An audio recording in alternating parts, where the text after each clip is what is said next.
What is unfortunate is happening. We have in this country not dealt with the issues of race and the value of African American lives.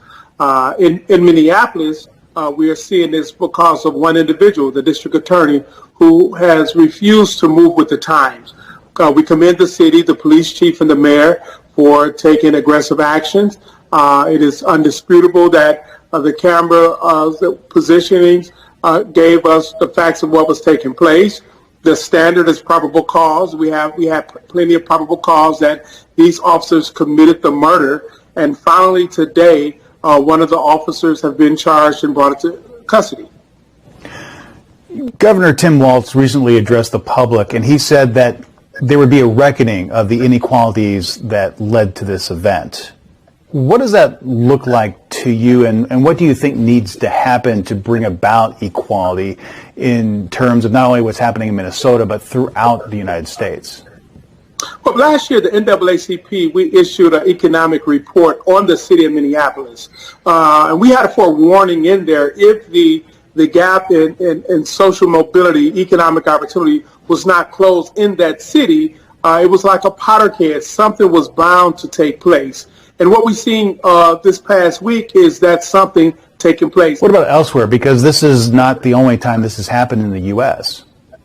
Well, unfortunately, we've seen this pattern for far too long. NAACP, 111 years old. From 1920 to 1933, we used to hang a flag out of our window saying another man was lynched yesterday.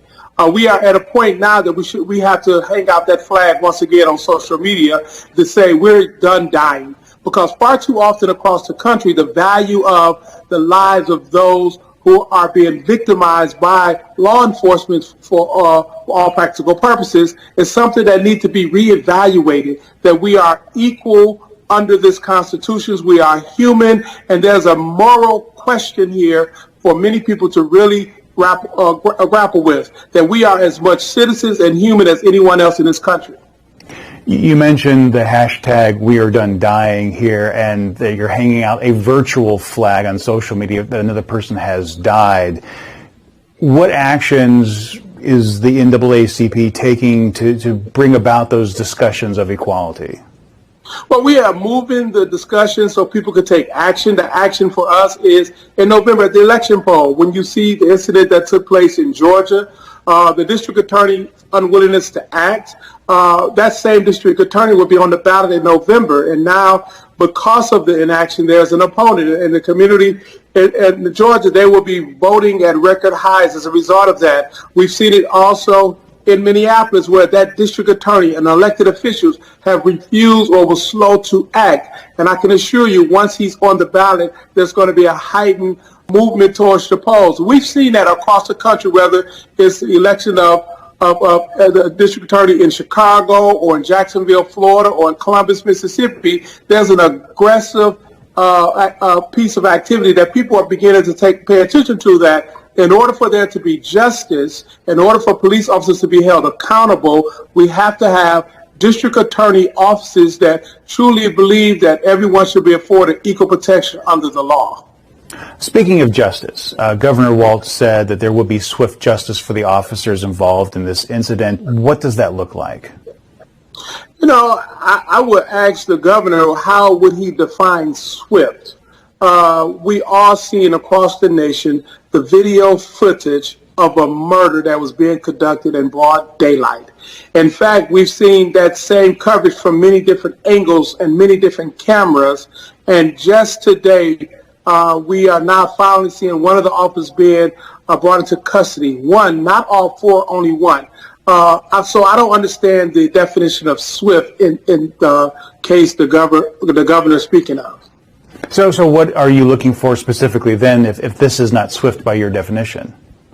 Well, you know, if this was a civilian, if this was an African American, there would not have been a delay of a week or more just for charges to be brought. We would have seen it immediately, because the evidence they were claiming that needed to be evaluated could not have superseded the video footage from several cameras of what actually took place.